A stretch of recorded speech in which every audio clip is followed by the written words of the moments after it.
तितकाच आहे? हा प्रश्न आहे मित्रांनो नीट आपण लक्षात सध्या घ्या. सिन्नरची दृश्य पुण्यावरून पाहतोय जिथे चक्का जाम आंदोलन पुन्हा सुरू आहे. अहिल्यानगर शिर्डी नाशिक असं का म्हणतात ते? पुन्हा ते अहिल्यानगर याच्यासाठी जोडायचंय कारण पुढे अहिल्यानगर ते संभाजीनगर प्रस्तावित आहे आणि संभाजीनगर पासून पुढे पुणे नाशिक रेल्वेचा मूळ मार्ग पूर्ववत करण्यासाठी चाकण ते सिन्नर दरम्यान आज सर्वपक्षीय चक्का जाम आंदोलन सुरू झालेलं आहे. ही गर्दी त्याच ठिकाणची आहे. आपण ही नाशिकमधली ताजी दृश्य पाहतोय.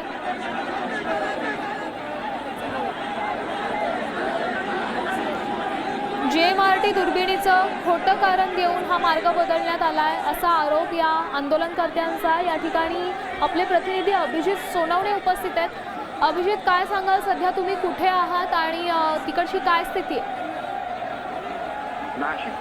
पुणे नाशिक सरळ रेल्वे मार्गासाठी नाशिक पुणे महामार्गावर ठिकठिकाणी आंदोलन केलं जात आहे. सिन्नर जवळ गोंदिया परिसरामध्ये सत्यजित तांबे यांच्या नेतृत्वाखाली आंदोलन केलं जात आहे. संगमनेरमध्ये देखील आंदोलन सुरू आहे. अशा वेगवेगळ्या ठिकाणी हे आंदोलन केलं जात आहे आणि रास्ता रोको आंदोलन सध्या या ठिकाणी केलं जात आहे.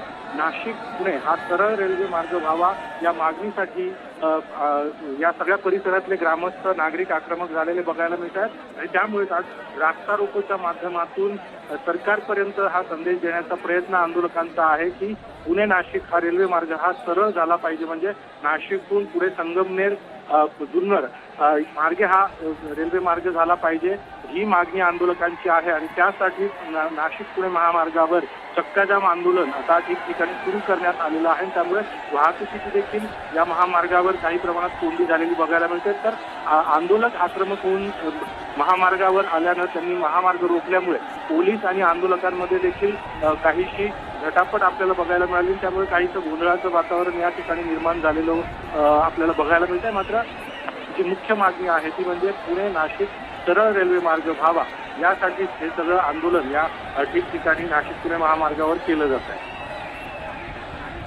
सध्या कायदा सुव्यवस्थेचा प्रश्न निर्माण होऊ नये म्हणून काय खबरदारी घेण्यात आली? पोलिसांचा मोठा बंदोबस्त ज्या ज्या ठिकाणी आंदोलन आहे त्या ठिकाणी तैनात करण्यात आलेला आहे आणि कुठेही कायदा आणि सुव्यवस्थेचा प्रश्न निर्माण होणार नाही यासाठी पोलिसांकडून देखील खबरदारी घेतली जाते. आंदोलकांना देखील आवाहन केलं जात आहे की त्यांनी महामार्ग रोखून धरू नये, चक्काजाम आंदोलन करू नये यासाठी आंदोलकांना देखील आवाहन केलं जात आहे. मात्र सध्या परिस्थितीवर पोलीस लक्ष ठेवून आहेत आणि कुठेही कायदा आणि सुव्यवस्थेचा प्रश्न निर्माण होणार नाही यासाठी खबरदारी देखील घेतली जाते. आपण सध्या पाहतोय अभिजित, मोठ्या प्रमाणात गर्दी जमा झालेली आहे. आंदोलकांच्या प्रमुख मागण्या काय आहेत? बदललेल्या मार्गासंदर्भात जे आरोप लावण्यात येत आहेत तो मार्ग का बदलला गेला या संदर्भातले नेमके आरोप काय?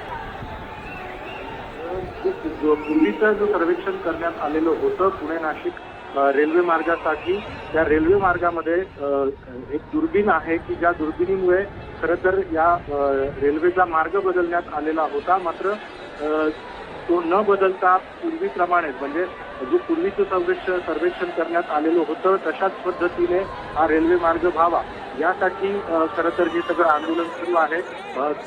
या सगळ्या रेल्वे मार्गामध्ये नारायणगावजवळ पुणे जिल्ह्यातल्या नारायणगावजवळ JMRT ची दुर्बीण आहे आणि या दुर्बिणीमुळे हा रेल्वे मार्ग बदलण्यात आलेला होता आणि तो नाशिकहून शिर्डी आणि पुढे शिर्डीहून मग पुणे अशा पद्धतीने त्याचं सर्वेक्षण करण्यात आलेलं होतं. मात्र तो तसा न करता पूर्वीप्रमाणे नाशिक पुणे रेल्वे जी आहे ती संगमनेर मार्गेच व्हावी यासाठी हे चक्काजाम आंदोलन केलं जात आहे आणि जे कारण JMRT दुर्बिणीचं दिलं जात आहे ते कारण देखील आंदोलकांचं म्हणणं आहे की हे कारण काही पुरेसं नाही आहे केवळ हा रेल्वे मार्ग बदलण्यासाठी. त्यामुळे पूर्वीप्रमाणे संगमनेर मार्गे ही रेल्वे व्हावी यासाठी काँग्रेसचे नेते बाळासाहेब थोरात एकीकडे आंदोलन करतायत तर दुसरीकडे आमदार सत्यजित तांबे देखील सिन्नर जवळ नाशिक पुणे महामार्गावर आंदोलन करतात. त्यामुळे एकाच वेळी या दोन ठिकाणी सध्या हे आंदोलन सुरू असल्याचं आपल्याला बघायला मिळतं.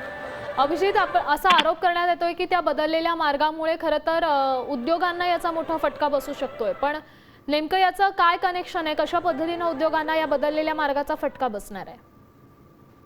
आपण जर बघितलं तर नाशिक पुणे महामार्गावर पुढे संगमनेर आहे. संगमनेर च्या पुढे मग पुणे जिल्ह्यातली काही गावं आहेत, MIDCचा परिसर आहे, त्यामुळे या महामार्गावर उद्योग देखील मोठ्या संख्येने निर्माण झालेले आहेत. त्यामुळे जर हा रेल्वे मार्ग झाला तर या उद्योगाला देखील चालना मिळणार आहे.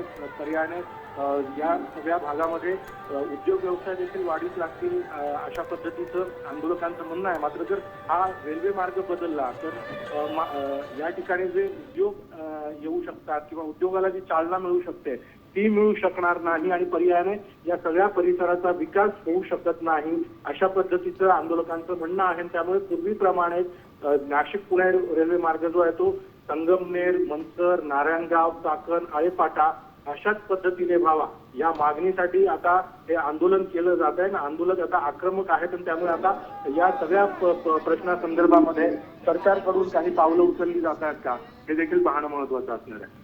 नक्कीच धन्यवाद अभिजित दिलेल्या या सविस्तर अपडेटसाठी.